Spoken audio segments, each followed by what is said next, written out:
அனைத்து கழக உடன்பிறப்புகளுக்கும் வணக்கம். இப்போ நம்ம தேர்தல் பரப்பில் ஒன்றுன்னா முடிச்சுட்டு வந்தோம்.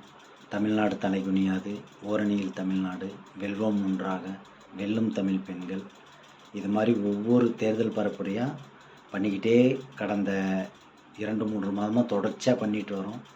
தமிழ்நாடு தலைகுனியாதுன்ற பேரில் ஒவ்வொரு இடத்துலையும் மிக பிரம்மாண்டமான முறையில் நம்ம கழகத்தோட நம்ம திட்டங்களை, நம்ம செயல்படுத்திய திட்டங்களை பற்றி எல்லாத்தையும் சொல்லிவிட்டு தேர்தல் பரப்புரை வெற்றிகரமாக போயிட்டுருக்கு. அதன் தொடர்ச்சியாக ஒவ்வொரு தேர்தலின் போதும் நடக்கும் மிகப்பெரிய மாநாடு ஏற்பாடு செய்கிறது வழக்கம்.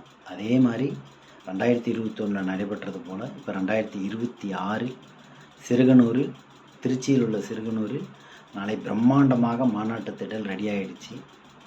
நம்ம போய் சேர்றது மட்டும்தான் பாக்கி, மற்ற எல்லாமே சிறப்பாக நடைபெற்றிருக்கு.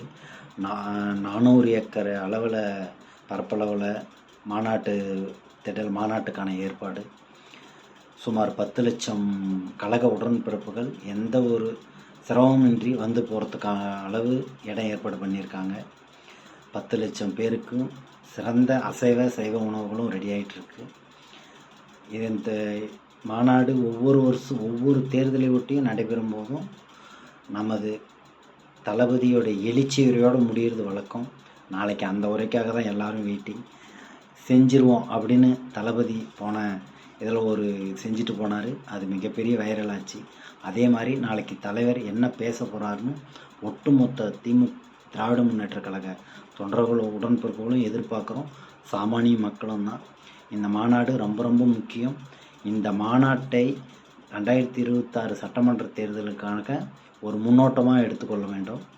இந்த மாநாட்டில் அனைத்து கழக உடன்பிறப்புகளும் கலந்து கொள்ள வேண்டும். நமது மேற்கு மாவட்ட, தருமபுரியின் மேற்கு மாவட்ட செயலாளர் திரு பழனியப்பன் ஐயா அவர்களின் தொகுதி ஆசியுடன் நமது மேற்கு மண்டல கழக தொண்டர்கள் அனைவரும் கலந்துக்கிறதுக்காக ரொம்ப ஆர்வமாக இருக்கிறோம். நாளைக்கு எல்லோரும் நாங்கள் வந்து கலந்துக்க போகிறோம். அதே மாதிரி நீங்களும் வந்து கலந்துக்கணும். முக்கியமாக ஏன் இந்த தேர்தல் தமிழ்நாட்டுக்கு முக்கியம்னா, இவ்வளோ நாள் திமுக வந்து அடிமைகளை மட்டும்தான் எதிர்த்துட்டு வந்தது. திமுகவை பேசணும், தோக்கிறதுக்காகவே உருவாக்கப்பட்ட கட்சி அதிமுக. ஆனால் அவங்க வந்து தமிழ்நாட்டு மக்கள் நலனை என்றைக்குமே மனசில் வச்சதே இல்லை. அப்படி இருந்த கட்சி இப்போ முழுசாக ஒன்றிய அரசுக்கு கீழே அவங்க காலடியில் விழுந்து கிடக்கு. இவங்க கூட பரவாயில்ல, ஆனால் அவங்க ஆட்சிக்கு வந்துட்டால் தமிழ் இனமே அழிஞ்சிரும், தமிழ் மொழியே அழிக்கப்பட்டு ஹிந்தி மீண்டும் வரும். எங்கே பார்த்தாலும் ஹிந்தி திணிப்பு. அது மாதிரி அவங்க அதை விட இன்னொரு தற்குறி கூட்டம், எதுக்காக கட்சி ஆரம்பித்தாங்க, என்ன பண்ணனே தெரியாத ஒரு தற்குறி கூட்டம் இருக்குது. இவங்களை தமிழ்நாடு அரசு மிகப்பெரிய அறிஞர் அண்ணா முதல் கலைஞர் வரை இப்போது நமது முதல்வர் ஸ்டாலின் வரை அலங்கரித்த அந்த தமிழ்நாட்டு முதலமைச்சர் என்ற ஒரு பதவியை அதற்கு தகுதியே இல்லாத யாரும் அதை அடைஞ்சிடக்கூடாது. அதை தடுக்கிறதுக்காக தான் இந்த மாநாடு. நாளை அனைவரும் இந்த மாநாட்டில் கலந்து கொண்டு விழாவை சிறப்பிக்குமாறு அன்புடன் கேட்டுக்கொள்கிறேன். நமது முதல்வரை மீண்டும் அரியணையில் ஏற்ற நாம் ஒன்றுபட்டு பாடுபடுவோம்.